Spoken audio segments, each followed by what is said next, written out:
मैथिली आ भोजपुरी के सबसे नीक चैनल एपी प्रोडक्शन दरभंगा के एखनई लाल बटन दबाकर सब्सक्राइब करू और घंटी के निशान बटन के जरूर दबाओ ताकि नव नव ऑडियो आ वीडियो अहाँ सब लग तुरंत पहुँच सके।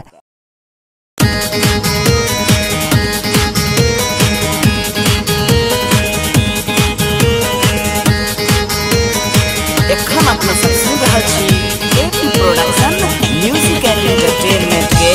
सुंदर संगीत।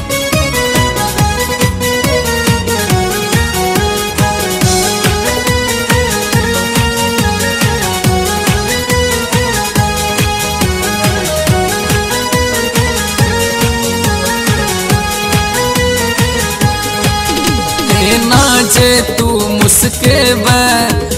जान हमर लौले नहीं सूता हमरा दिल याद तू पल पल एल केलल मुनिया ओढ़नी और बहरे लगे दिल पर बिजुरी खसेला होश उड़े लगे केलल मुनिया ओढ़नी और बहरे लगे दिल पर बिजुरी खसेला होश उड़े लगे एना जे तू मुस्के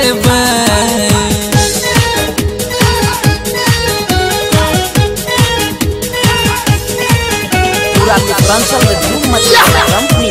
AP production music and entertainment.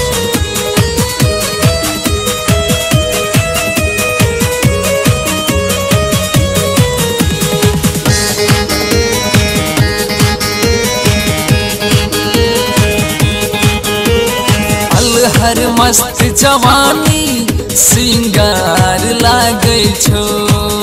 हेग साजन बिन ई सबटा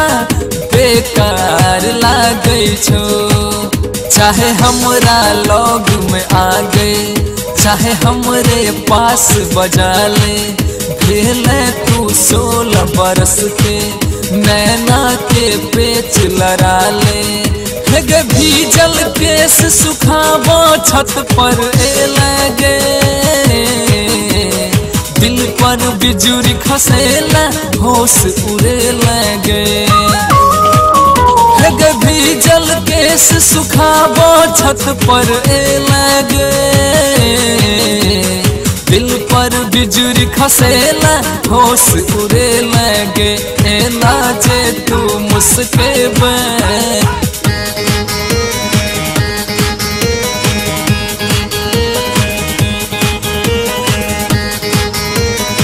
एखन अपना सब सुन रहल छी AP production music and entertainment के सुंदर संगीत।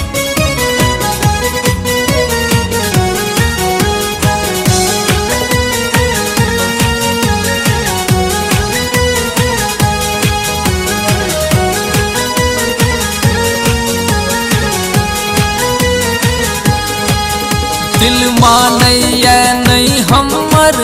ऐ पागल तोरे लेल जी भर का देखल नैना ऐ जागल तोरे लेल कहीं को नहीं तू तर पाबै नैना के प्यास बुझा दे दिल तोरे प्यार में उलझल अब का तू ही सुलझाबै देखते माधव के किए एना लजे लगे दिल पर बिजुरी खसेला होश उड़े लगे देखते माधव के किए एना लजे लगे दिल पर बिजुरी खसेला होश उड़े लगे एना जे तू मुस्के